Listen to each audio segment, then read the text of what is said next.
लोकमान्य टिळकांची आज 103वी पुण्यतिथी आहे. देशाला अनेक महानायक देण्याच्या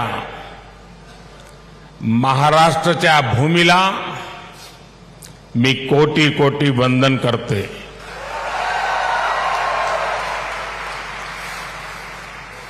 कार्यक्रम में उपस्थित आदरणीय श्री शरद पवार जी, राज्यपाल श्रीमान रमेश बैस जी, महाराष्ट्र के मुख्यमंत्री श्रीमान एकनाथ शिंदे जी, उप मुख्यमंत्री श्रीमान देवेंद्र फडणवीस जी, उप मुख्यमंत्री श्रीमान अजीत पवार जी,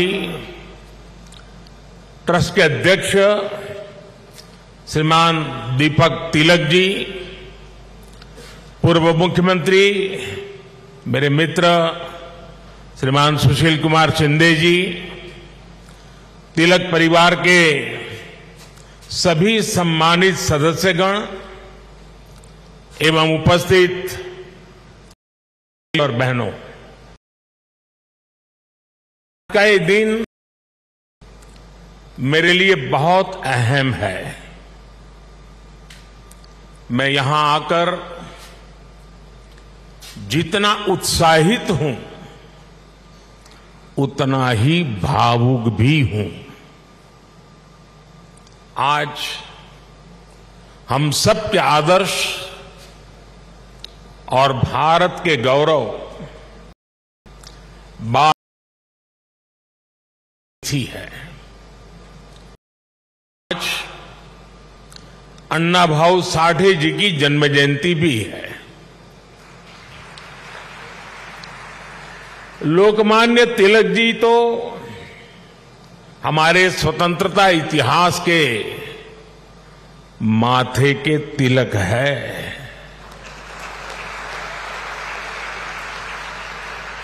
साथ ही अन्ना भाऊ ने भी समाज सुधार के लिए जो योगदान दिया वह अप्रतिम है, असाधारण है. मैं इन दोनों ही महापुरुषों के चरणों में श्रद्धापूर्वक नमन करता हूं. आज या महत्वाच्या दिवशी मला पुण्याच्या या पावन भूमीवर महाराष्ट्राच्या धर्तीवर येण्याची संधी मिळाली हे माझे भाग्य आहे.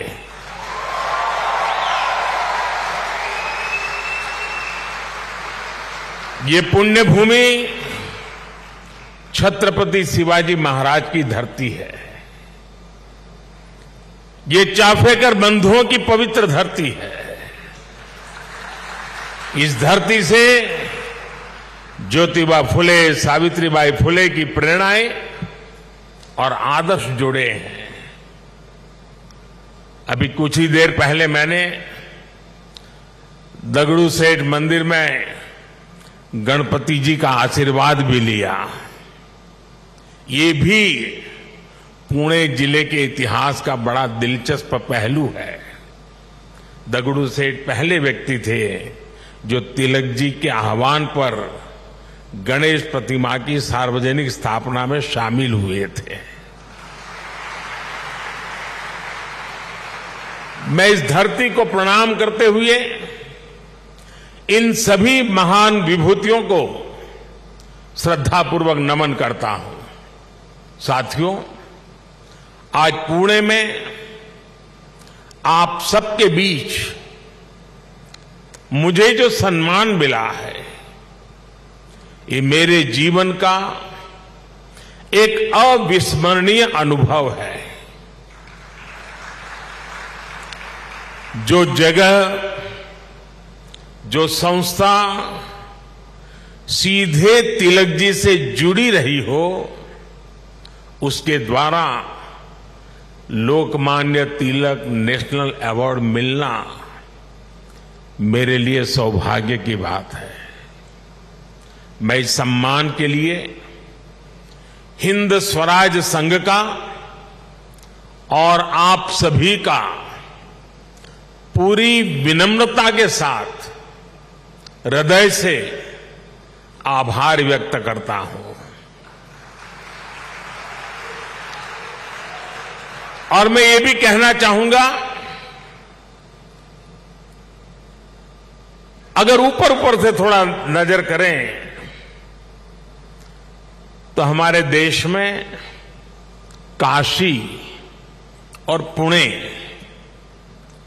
दोनों की एक विशेष पहचान है। विद्वत्ता यहां पर चिरंजीव है, अमरत्व को प्राप्त हुई है।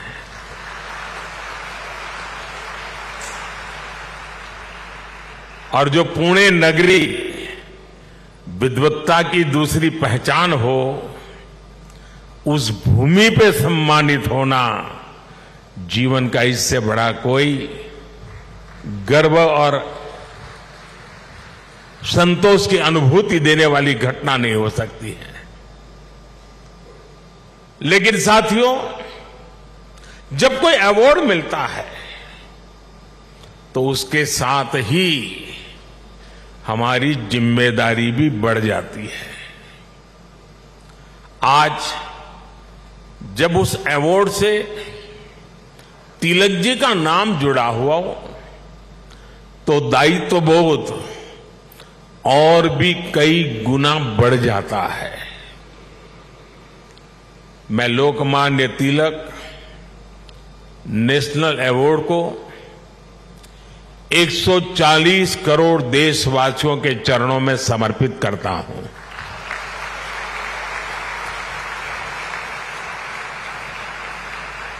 मैं देशवासियों को विश्वास भी दिलाता हूं कि उनकी सेवा में, उनकी आशाओं अपेक्षाओं की पूर्ति में कोई कोर कसर बाकी नहीं छोड़ूंगा। जिनके नाम में गंगाधर हो, उनके नाम पर मिले इस अवार्ड के साथ जो धनराशि मुझे दी गई है वो भी गंगा जी को समर्पित कर रहा हूं। मैंने पुरस्कार राशि नमामि गंगे परियोजना के लिए दान देने का निर्णय लिया है। साथियों, भारत की आजादी में लोकमान्य तिलक की भूमिका को, उनके योगदान को कुछ घटनाओं और शब्दों में नहीं समेटा जा सकता है। तिलक जी के समय और उनके बाद की स्वतंत्रता संग्राम से जुड़ी जो भी घटनाएं और आंदोलन हुए, उस दौर में जो भी क्रांतिकारी और नेता हुए, तिलक जी की छाप सब पर थी, हर जगह थी। इसलिए खुद अंग्रेजों को भी तिलक जी को the father of the Indian unrest कहना पड़ा था।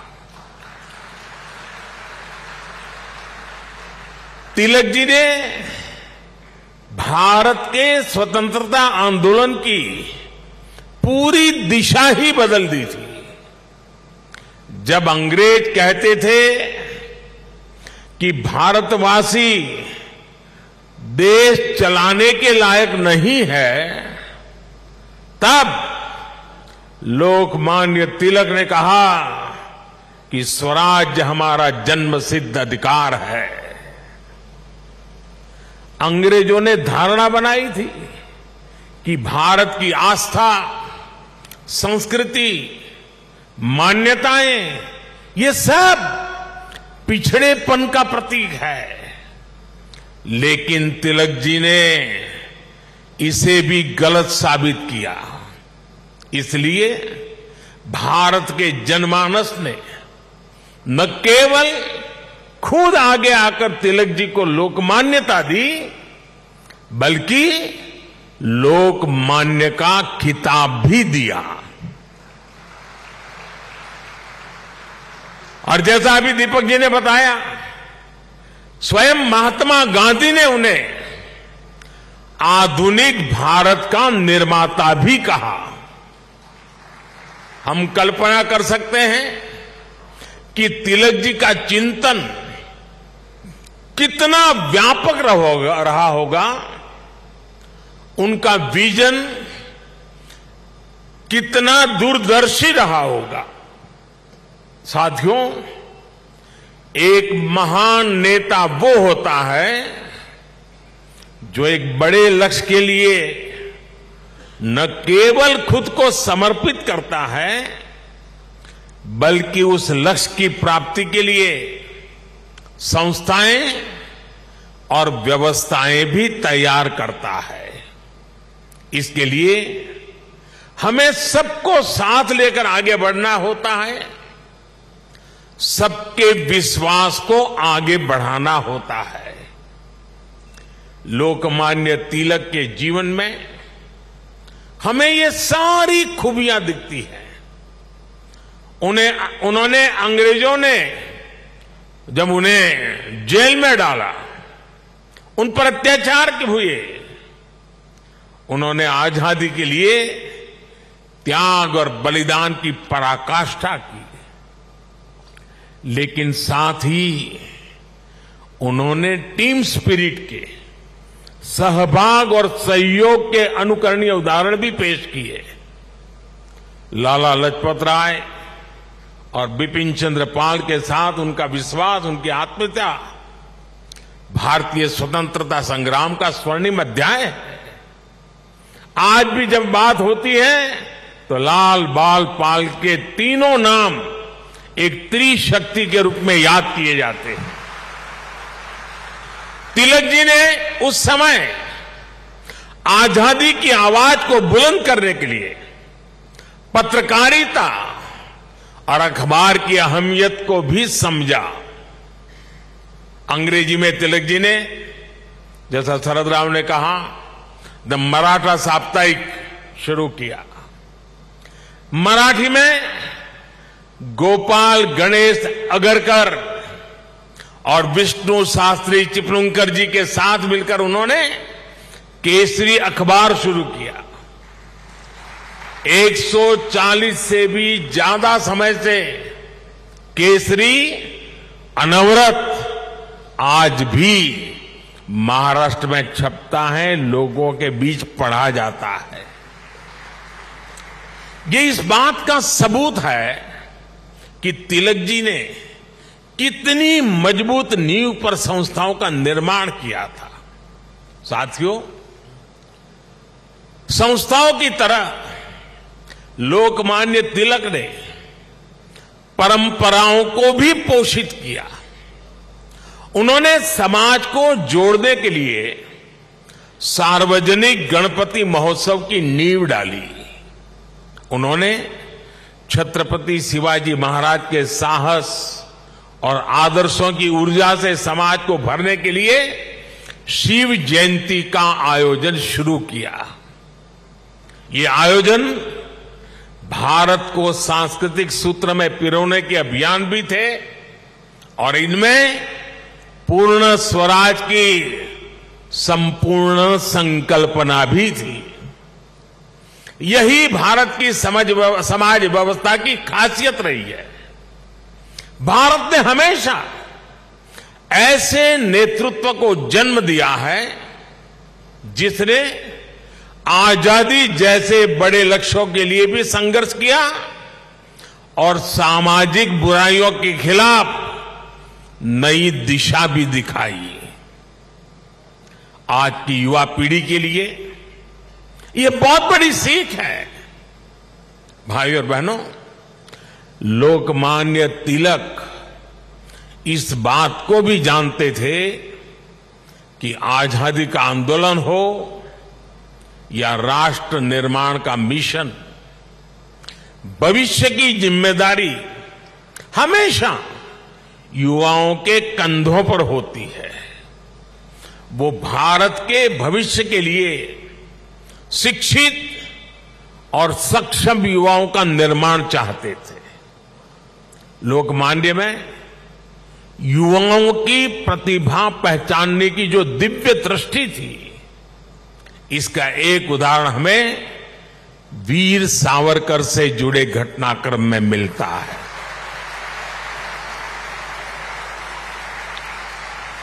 उस समय सावरकर जी युवा थे। तिलक जी ने उनकी क्षमता को पहचाना।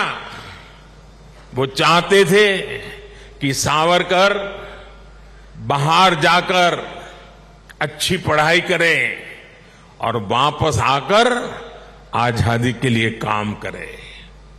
ब्रिटेन में श्यामजी कृष्ण वर्मा ऐसे ही युवाओं को अवसर देने के लिए 2 स्कॉलरशिप चलाते थे। एक स्कॉलरशिप का नाम था छत्रपति शिवाजी स्कॉलरशिप और दूसरी स्कॉलरशिप का नाम था महाराणा प्रताप स्कॉलरशिप। वीर सावरकर के लिए तिलक जी ने श्यामजी कृष्ण वर्मा से सिफारिश की थी। इसका लाभ लेकर वो लंदन में बैरिस्टर बन सके। ऐसे कितने ही युवाओं को तिलक जी ने तैयार किया। पुणे में new English school, Deccan education society और फर्ग्यूसन कॉलेज जैसे संस्थानों, उसकी स्थापना उनके इसी विजन का हिस्सा है। इन संस्थाओं से ऐसे कितने ही युवा निकले जिन्होंने तिलक जी के मिशन को आगे बढ़ाया, राष्ट्र निर्माण में अपनी भूमिका निभाई। व्यवस्था निर्माण से संस्था निर्माण, संस्था निर्माण से व्यक्ति निर्माण और व्यक्ति निर्माण से राष्ट्र निर्माण, ये विजन राष्ट्र के भविष्य के लिए रोड मैप की तरह होता है।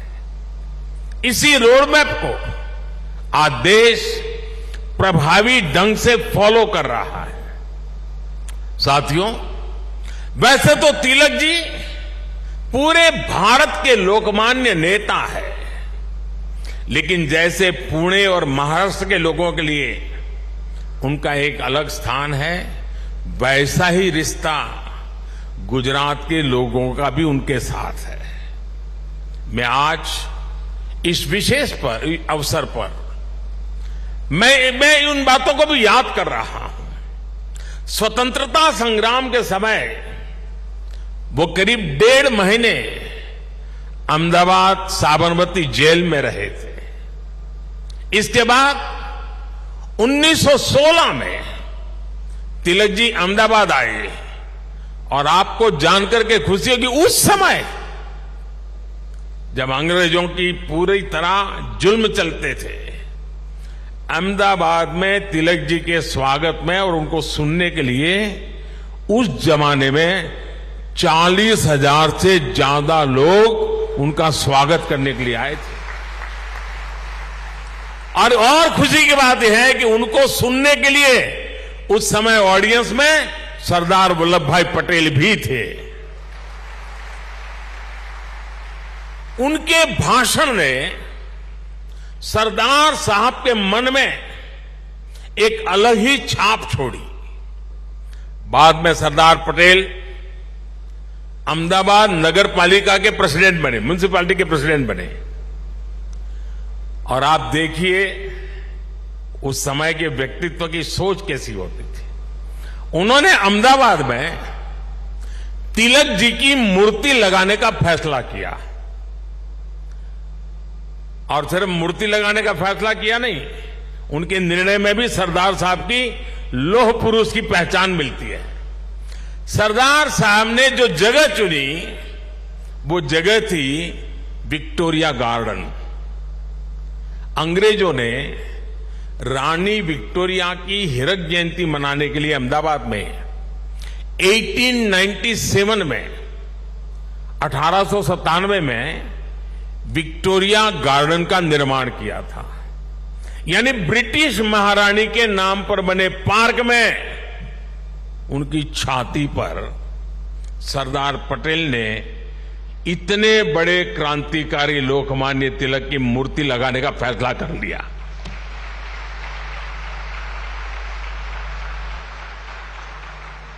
और उस समय सरदार साहब पर इसके खिलाफ कितना ही दबाव पड़ा, उन्हें रोकने की कोशिश हुई, लेकिन सरदार तो सरदार थे। सरदार ने कह दिया वो अपना पद छोड़ देना पसंद करेंगे, लेकिन मूर्ति तो वहीं पर लगेगी। और वो मूर्ति बनी और 1929 में उसका लोकार्पण महात्मा गांधी ने किया। अहमदाबाद में रहते हुए मुझे कितनी ही बार उस पवित्र स्थान पर जाने का मौका मिला है और तिलक जी की प्रतिमा के सामने सर झुकाने का अवसर मिला है। वो एक अद्भुत मूर्ति है जिसमें तिलक जी विश्राम मुद्रा में बैठे हुए हैं। ऐसा लगता है जैसे वो स्वतंत्र भारत के उज्जवल भविष्य की ओर देख रहे हैं। आप कल्पना करिए, गुलामी के दौर में भी सरदार साहब ने अपने देश के सपूत के सम्मान में पूरी अंग्रेजी हुकूमत को चुनौती दे दी थी। और आज की स्थिति देखिए, अगर आज हम किसी एक सड़क का नाम भी किसी विदेशी आक्रांता की जगह कर बदलकर भारतीय विभूति पर रखते हैं तो कुछ लोग उस पर हल्ला मचाने लग जाते हैं।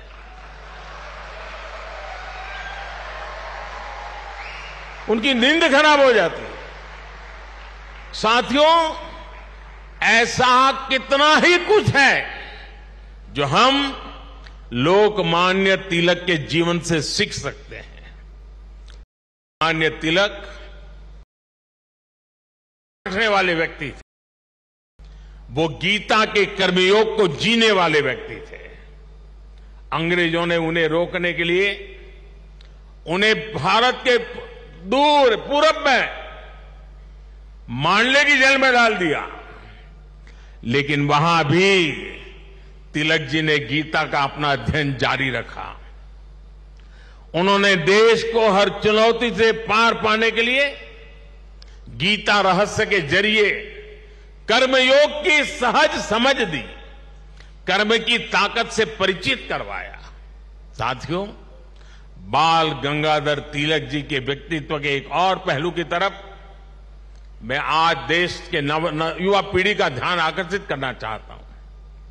तिलक जी की एक बड़ी विशेषता थी कि वो लोगों को खुद पर विश्वास करने के बड़े आग्रही थे और करना सिखाते थे। वो उन्हें आत्मविश्वास से भर देते थे। पिछली शताब्दी में जब लोगों के मन में ये बात बैठ गई थी कि भारत गुलामी की बेड़ियां नहीं तोड़ सकता, तिलक जी ने लोगों को आजादी का विश्वास दिया।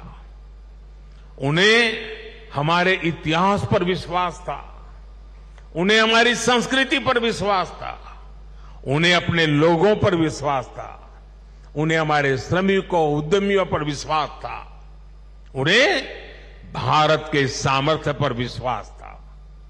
भारत की बात आते ही कहा जाता था यहां के लोग ऐसे ही हैं, हमारा कुछ नहीं हो सकता। लेकिन तिलक जी ने हीन भावना के इस मिथक को तोड़ने का प्रयास किया, देश को उसके सामर्थ्य का विश्वास दिलाया। साथियों, अविश्वास के वातावरण में देश का विकास संभव नहीं होता। कल मैं देख रहा था, पुणे के ही एक सज्जन श्रीमान मनोज पोचाट जी ने मुझे एक ट्वीट किया है। उन्होंने मुझे 10 साल पहले की मेरी पुणे यात्रा को याद दिलाया है।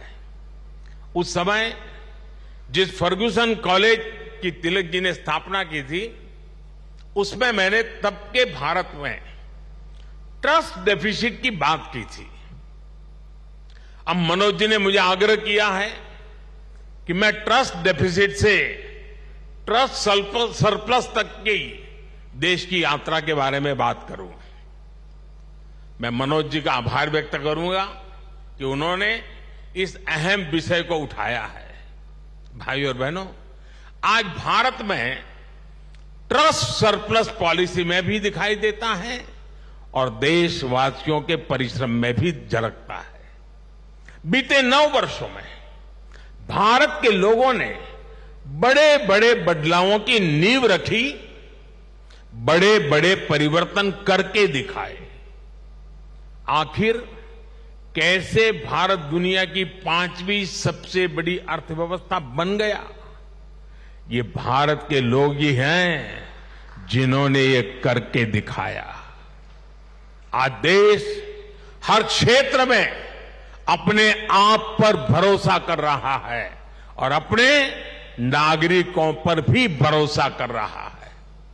कोरोना के संकट काल में भारत ने अपने वैज्ञानिकों पर विश्वास किया और उन्होंने मेड इन इंडिया वैक्सीन बनाकर दिखाई और पुणे ने भी उसमें बड़ी भूमिका निभाई। हम आत्मनिर्भर भारत की बात कर रहे हैं क्योंकि हमें विश्वास है कि भारत ये कर सकता है।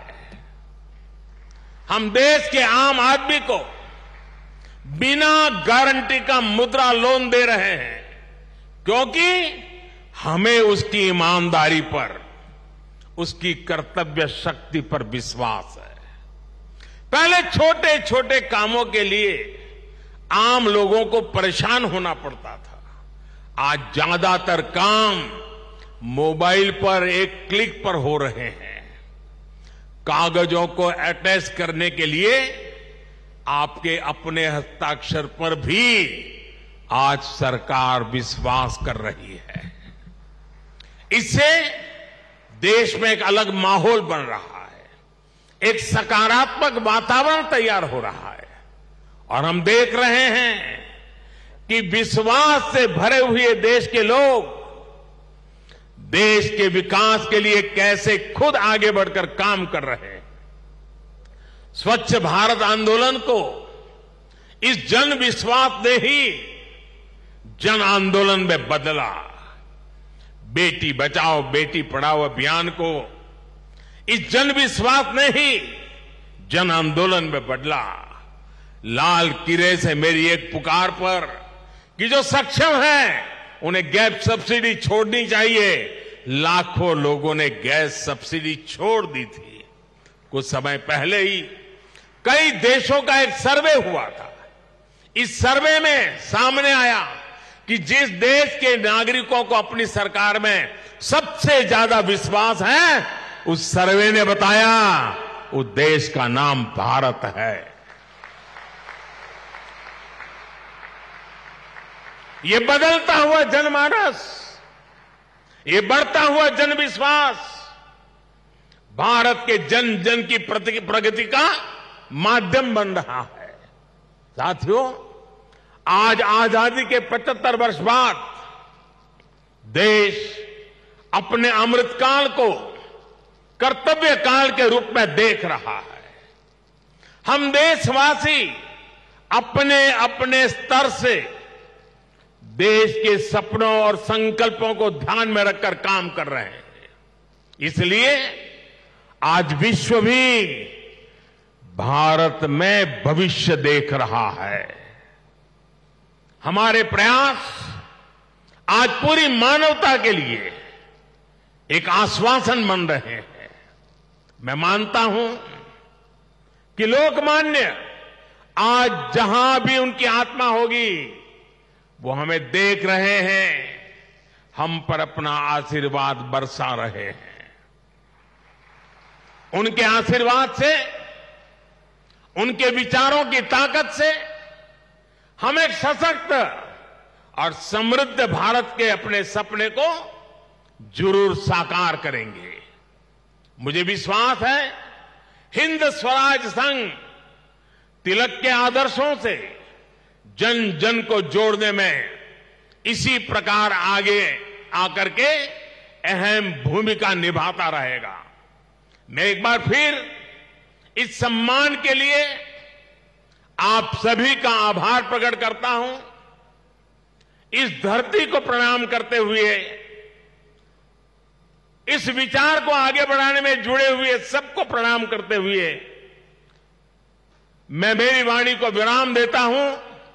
आप सबका बहुत बहुत धन्यवाद।